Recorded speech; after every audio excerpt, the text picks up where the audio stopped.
Hi, I am Vinay Vikram from India Matrix. Today I will discuss the topic Venn diagrams, है ना। Class 11th का sets का ये topic है Venn diagrams। तो Venn diagrams के हम लोग समझेंगे। तो Venn diagrams हम लोग सेट्स पढ़ चुके हैं, सेट्स, सब सेट्स और यूनिवर्सल सेट्स सब पढ़ चुके हैं वगैरह, है ना। तो हम लोग देखते हैं कैसे कर सकते हैं इसको। तो रेक्टेंगल और सर्कल का यूज करेंगे हम लोग, ठीक है। जनरली रेक्टेंगल का यूज करते हैं हम लोग यूनिवर्सल सेट को दिखाने के लिए, ठीक है। तो उसके अंदर हम लोग सेट सब सेट को दिखाते हैं सर्कल से, ठीक है। ऐसे एग्जांपल ले सकते हैं हम लोग। अगर कुछ एग्जांपल लेते हैं, कोई सेट ए दिया हुआ है जिसका एलिमेंट है 1 2 3 4, ठीक है। कोई और सेट दिया हुआ है बी जिसका एलिमेंट है 3 4 एंड 5, ठीक है। तो हम लोग अगर देखें यहाँ पर, इसका अगर हम लोग को बनाना है तो एक पहले इसको दिखाना है हम लोग को यूजिंग वेन डायग्राम्स। तो एक बनाएंगे रेक्टेंगल, ठीक है। ये हो गया यू, यूनिवर्सल सेट, जो भी होगा नेचुरल नंबर ले सकते हैं हम लोग, ठीक है। और फिर एक सेट यहाँ ए लिए, ये सेट यहाँ पर है, ठीक है। इसका एलिमेंट क्या है 1 2 3 4, ठीक। और दूसरा बी सेट है, बी सेट में क्या है 3 4 भी एलिमेंट है, मीन्स 3 4 एलिमेंट ए और बी का कॉमन में आएगा, ठीक है, कॉमन पार्ट में आएगा। तो हम लोग ऐसे बनाएंगे, ये हो गया बी सेट। बी सेट में क्या एलिमेंट है 3 4 एंड 5, ठीक है। तो इस तरह से हम लोग फिगर से दिखा सकते हैं किसी भी सेट को। दो सेट को शो कर दिए फिगर में। ये यूनिवर्सल सेट है, मीन्स इसके बाहर में कोई एलिमेंट होगा 6 7 8 कुछ भी हो सकता है, ठीक है, 6 7 8 9, ठीक है। तो ये एक तरीका है वेन डायग्राम को यूज करके सेट्स को दिखाने का, ठीक है। हम लोग एक और एग्जांपल लेंगे, एक और एग्जांपल लेते हैं हम लोग।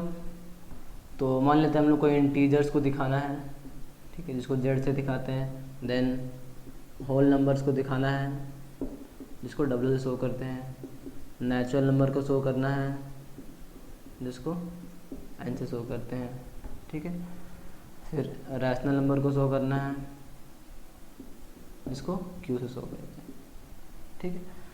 हम लोग इसका जो यूनिवर्सल सेट क्या लेंगे, यूनिवर्सल सेट अगर लेंगे उसको मानेंगे आर, ठीक है। रियल नंबर का सेट यूनिवर्सल सेट हो जाएगा, जिसमें integers, whole number, natural number, rational number और इरेशनल नंबर सारे नंबर्स आ जाएंगे, ठीक है। इसी को दिखाना है हम लोग को वेन डायग्राम से। तो हम लोग पहले क्या बनाएंगे, ये हो गया आर, ठीक है। आर क्या है, रियल नंबर का सेट जो कि यूनिवर्सल होगा, ठीक है, जिसके अंदर सारे आएंगे। तो इसमें एक पार्ट क्या आएगा, एक पार्ट क्या आएगा रैशनल नंबर, ठीक है। तो रैशनल नंबर के बाहर में ये सब इरेशनल नंबर है, पाई रूट 2 वगैरह, ठीक है, इसके अंदर रैशनल नंबर है। तो इसके अंदर क्या आएगा, फिर रैशनल के अंदर आता है, फिर हम लोग लेंगे इंटीजर्स, ठीक है, ये इंटीजर्स हो गया, ठीक है। इंटीजर्स में एलिमेंट आ गया 1 2 3 4 कुछ भी है ना, 0 1 2 ये सब वगैरह, ठीक है, -1। देन फिर जेड के अंदर में क्या आएगा, होल नंबर। तो क्या ले लिया हम लोग, होल नंबर, ठीक है। होल नंबर के अंदर क्या आ गया, नेचुरल नंबर, ठीक है। तो इस तरीके से हम लोग यूज करते हैं वेन डायग्राम को। पहले आर के अंदर में रैशनल नंबर, फिर इसके अंदर में इंटीजर्स के बाहर जो भी हैं फ्रैक्शन वगैरह होंगे, फिर उसके अंदर होल नंबर, फिर उसके अंदर नेचुरल नंबर, ठीक है।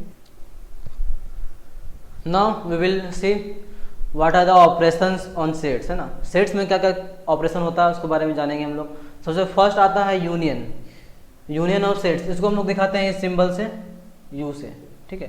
तो जिस तरह से नंबर्स के साथ हम लोग एडिशन करते हैं, है ना, उस तरह से सेट्स के साथ हम लोग क्या करते हैं, यूनियन। तो बस एडिशन का अल्टरनेट है ये सेट्स में यूनियन, ठीक है। तो इसको हम लोग ऐसे लिखते हैं ए यूनियन बी। इसको पढ़ते कैसे हैं, ए यूनियन बी, ठीक है, इसे पढ़ते हैं। इसका मतलब क्या है, अगर कोई एक यूनिवर्सल सेट दिया हुआ है यू, ठीक है, एक यहाँ सेट है ए, देन दूसरा सेट है बी, ठीक है। तो ए यूनियन बी क्या होगा, तो सिंपल ए और बी का एडिशन, तो ये सारा एरिया आएगा जो ए और बी में है, ठीक है। इसको क्या लिखेंगे हम लोग, ए यूनियन बी, जो कि शेडेड है, ठीक है। तो शेडेड पोर्शन क्या शो कर रहा है, ए यूनियन बी, ठीक है। इसलिए लोग वेन डायग्राम का यूज़ करते हैं, इस सारे सब जो यूनियन वगैरह हैं इसको शो करना काफ़ी इजी हो जाता है ना। तो फिर देखते हैं हम लोग एग्जांपल लेते हैं, इसका आखिर मतलब क्या है। मान लेते हैं एक सेट दिया हुआ, सेम सेट लेते हैं 1 2 3 एंड 4, ठीक है। एक सेट और बी है जिसका एलिमेंट है 3 4 एंड 5, ठीक है। तो ए यूनियन बी क्या होगा, तो ए यूनियन बी में एलिमेंट क्या होगा, जो ए में भी और बी में भी हो। तो स्टार्ट करते हैं, ए का एलिमेंट लिखना 1 2 3 4, ठीक है। ए का सारा एलिमेंट लिख चुके हैं हम लोग। देन बी में अगर लिखने हम लोग चाहें तो बी का एलिमेंट क्या है 3 4 5, तो 3 4 तो पहले से है इसमें, है ना। तो बस क्या लिखना पड़ेगा हम लोग को 5, क्योंकि हम लोग किसी भी एलिमेंट को रिपीट नहीं करते हैं, है ना। 3 4 को लोग 2 बार नहीं लिखेंगे, 3 4 को एक ही बार लिखेंगे। तो ये हो गया ए यूनियन बी, ठीक है। इसको अगर फिगर से दिखाएं हम लोग, तो ए का एलिमेंट हो गया 1 2, ये 3 4, ये 5, ठीक है। तो ए यूनियन बी का एलिमेंट क्या होगा, ये सारा पोर्शन, तो 1 2 3 4 5 सारा एलिमेंट आ जाएगा इसमें, ठीक है। एक बात और नोट कर लें कि अगर हम लोग ए यूनियन बी को सेट बिल्डर फॉर्म में लिखेंगे, ठीक है, तो कैसे लिख सकते हैं, ऐसे x सारा एलिमेंट होगा where x belongs to a या तो x belongs to b, means x या तो a का एलिमेंट होगा या b का एलिमेंट होगा। ये एक तरीका हो गया सेट बिल्डर फॉर्म में लिखने का, है ना, ए यूनियन बी को। Now we will see what are the properties for the operation of union, ठीक है। तो सबसे पहले जो प्रॉपर्टी आता है वो क्या होता है, ए यूनियन बी जो भी होगा वो बी यूनियन ए के इक्वल होगा, means A union B is equal to B union A, ठीक है। इसको हम लोग बोलते हैं कम्यूटेटिव लॉ, ठीक है। इसको प्रूव करने के लिए हम लोग यूज कर सकते हैं वेन डायग्राम का। जैसे मान लेते हैं वेन डायग्राम अगर ले हम लोग, ठीक है, तो ए और बी का यूनियन ये सारा स्पेस होगा। देन अगर फिर हम लोग एक ए लें और बी लें, ठीक है, तो देन बी यूनियन ए भी सेम स्पेस होगा, ठीक है। सो ये इक्वल हो सकता है, कोई दिक्कत नहीं है। मीन्स ए और ए प्लस बी और बी प्लस ए तो इक्वल ही होता है, ठीक है।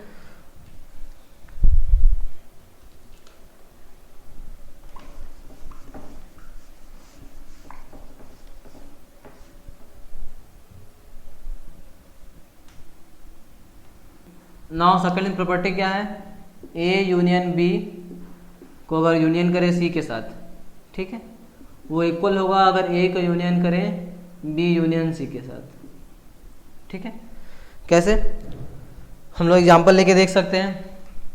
मान लेते हैं कुछ ए दिया हुआ है 1 2 3 4, देन बी दिया हुआ है 3 4 5, ठीक है, देन सी दिया हुआ है 5 6, ठीक है। तो अगर हम लोग देखें तो ए यूनियन बी क्या होगा, ए यूनियन बी क्या होगा, ए यूनियन बी होगा 1 2 3 4 एंड 5, सही है। ए यूनियन बी में सारे एलिमेंट होंगे जो ए और बी में हो, तो 1 2 3 4 5। देन बी यूनियन सी क्या होगा, तो बी यूनियन सी में 3 4 5 6, 3 4 5 देन 6, 5 दोनों में कॉमन है, तो 3 4 5 एंड 6। हम लोग एक ही एलिमेंट 2 बार नहीं लिखते, ठीक है। तो अगर इसका यूनियन करें हम लोग सी के साथ, मीन्स ए यूनियन बी को हम लोग सी के साथ यूनियन करें, तो ए यूनियन बी का एलिमेंट कितना लिख सकते हैं हम लोग 1 2 3 4 एंड 5, ठीक है, इसका एलिमेंट हो गया। देन सी में एलिमेंट क्या है 5, तो कॉमन है, इसको रिपीट नहीं करेंगे, देन 6। सिमिलरली अगर हम लोग A union B union C करें, तो बी यूनियन सी का एलिमेंट 3 4 5 6 है और ए का एलिमेंट 1 2 3 4 है, ठीक है। तो ए का एलिमेंट लिखते हैं 1 2 3 एंड 4, ठीक है, क्लियर है। तो उसके बाद बी यूनियन सी क्या है, 3 4 5 6, तो 3 4 तो कॉमन है, इसको एक ही बार लिखेंगे, फिर से नहीं लिखेंगे, तो आ जाएगा 5 6। तो लोग देख सकते हैं कि दोनों आपस में इक्वल है। ठीक है, इस तरह से इसको प्रूव कर सकते हैं हम लोग। और इस प्रॉपर्टी का नाम क्या है, एसोसिएटिव लॉ। ठीक है, नाउ जो थर्ड प्रॉपर्टी वो क्या है, phi union A equal to क्या होगा। ठीक है, फाई क्या एम्प्टी सेट है, एम्प्टी सेट का ए के साथ यूनियन क्या होगा, ए होगा, सिंपल है ना। इसको ये भी लिख सकते हैं ए यूनियन फाई, तो कि फाई का जो भी एलिमेंट है वो लिखेंगे हम लोग, फिर एम्प्टी सेट में कोई भी एलिमेंट नहीं तो सिंपल वो ए आ जाएगा। इसको हम लोग क्या लिखते हैं, सो फाई क्या हो गया, एक आइडेंटिटी एलिमेंट हो गया यूनियन के लिए। ठीक है, मीन्स फाई को किसी के साथ यूनियन करेंगे तो वो सेम एलिमेंट आ जाएगा। ठीक है, देन जो फोर्थ आता है हमारे पास, फोर्थ आता है ए यूनियन ए। तो ए यूनियन क्या होगा, ए यूनियन ए क्या होगा, तो ए का यूनियन ए के साथ मीन्स वो सारे एलिमेंट ए के जो ए में भी हो, दोनों ए में, दोनों एक ही है, तो ये क्या हो जाएगा, सिंपल ए। ठीक है, मीन्स किसी भी सेट का खुद के साथ यूनियन सेम सेट देता है। ठीक है, इसको हम लोग बोलते हैं, ठीक है, नाम तो याद रखना ही है आपको, ज़्यादा इंपॉर्टेंट है ये जो ऑपरेशन है उसको याद रखना है, ये प्रॉपर्टी क्या है उसको याद रखना है। ठीक है, देन 5 में आता है यूनिवर्सल सेट यूनियन ए। ठीक है, ये क्या है, यूनिवर्सल सेट है ये। तो यूनिवर्सल सेट का ए के साथ यूनियन क्या होगा, इसमें सारे एलिमेंट आ जाएंगे, उसमें फिर जो ए में एलिमेंट हो भी तो इसी में है, तो ये इसका जो भी ये आएगा तो ये पूरा यूनियन सेट आ जाएगा। ठीक है, मतलब यूनियन सेट का यूनियन है ना किसी उसके सबसेट के साथ यूनियन सेट ही देगा, इसको हम लोग बोलते हैं, इसको हम लोग बोलते हैं law of you, means universal set का लॉ। ठीक है, ये सारे प्रॉपर्टी हैं यूनियन सेट, यूनियन ऑपरेशन के लिए। ठीक है, ये सारे प्रॉपर्टी काफ़ी यूजफुल है, इन्हें आपको याद रखना है। ठीक है, देन लोग आते हैं दूसरा जो ऑपरेशन है उसके ऊपर। ठीक है, नाउ सेकंड जो ऑपरेशन है वो क्या है, इंटरसेक्शन ऑफ सेट्स। ठीक है, इंटरसेक्शन मतलब क्या होता है, जो भी कॉमन एलिमेंट होंगे, दो सेट का इंटरसेक्शन क्या होगा, जो भी कॉमन एलिमेंट होंगे उसका जो सेट बनेगा उसको बोलेंगे इंटरसेक्शन ऑफ सेट। इसको कैसे लिखते हैं हम लोग, ए इंटरसेक्शन बी, इसको पढ़ते हैं इस तरह, ए इंटरसेक्शन बी। ठीक है, इसको अगर हम लोग दिखाना चाहें वेन डायग्राम तो ऐसे दिखा सकते हैं, ये ए है, ये बी है। ठीक है, तो कौन सा पार्ट दोनों में कॉमन है ना, कौन सारे एलिमेंट दोनों में कॉमन है, तो ये जो पार्ट हुआ जो ए में भी है और बी में भी है उसको क्या बोलेंगे हम लोग, ए इंटरसेक्शन बी। ठीक है, अगर हम लोग इसको सेट बिल्डर फॉर्म में लिखना चाहें तो ए यूनियन बी को लिख सकते हैं x where x belongs to A and x belongs to B. मतलब इंटरसेक्शन में वही सारे एलिमेंट होंगे जो सेट ए में भी हो और सेट बी में भी हो, मीन्स कॉमन पार्ट जो होगा उसका जो सेट बनेगा उसी को बोलेंगे हम लोग ए इंटरसेक्शन बी। ठीक है, तो इसको और क्लियर करने के लिए एग्जांपल लेते हैं हम लोग, दोनों प्रीवियस एग्जांपल लिए थे सेम लेंगे। ए का एलिमेंट है 1 2 3 4, देन बी का एलिमेंट है 3 4 एंड 5। ठीक है, तो ए इंटरसेक्शन बी क्या होगा, क्या होगा, जो भी एलिमेंट ए और बी दोनों में कॉमन है तो क्या हो जाएगा 3 4 3, 4। ठीक है, इसको हम लोग क्लियर कर लेते हैं वेन डायग्राम से। ये ए है, ये बी है, 1 2 3 4 5। ठीक है, हम लोग इस तरह से यूज कर सकते हैं वेन डायग्राम को शो करने के लिए, ए यहाँ पर हो गया, बी यहाँ पर हो गया, 3 4 दोनों में कॉमन हो गया। तो ये जो कॉमन पार्ट है इसमें यही होगा ए इंटरसेक्शन बी, फिर इसका एलिमेंट क्या होगा 3 4। क्लियर है, तो इंटरसेक्शन में वही सारे एलिमेंट होंगे जो दोनों सेट में कॉमन हो। ठीक है, इसको याद रखना है आप लोगों को। Now we will see some of the properties of the operation intersection. ठीक है, तो क्या क्या प्रॉपर्टीज को देख सकते हैं। जो पहला प्रॉपर्टी आता है A intersection B equals to B intersection A, means A और बी में जो पार्ट कॉमन होगा वही पार्ट बी और ए में कॉमन होगा, सिंपल सा बात है ना। इसको हम लोग क्या बोलते हैं, कम्यूटेटिव लॉ। ठीक है, तो ये सिंपल है, इसको इम्प्रूव कर सकते हैं हम लोग वेन डायग्राम से। तो वेन डायग्राम में क्या है, अगर एक ए है दूसरा बी है, तो ए और बी का जो कॉमन पार्ट है वो ये पार्ट होगा, सिंपल है। और बी और ए का कॉमन पार्ट भी यही सेम पार्ट होगा, मीन्स यही ए इंटरसेक्शन बी है और यही पार्ट बी इंटरसेक्शन ए है। ठीक है, सो दोनों आपस में इक्वल हो गए। नौ जो एक और प्रॉपर्टी है वो क्या है, ए इंटरसेक्शन बी, इसका इंटरसेक्शन लें हम लोग सी के साथ, और ए का इंटरसेक्शन लें बी इंटरसेक्शन सी के साथ।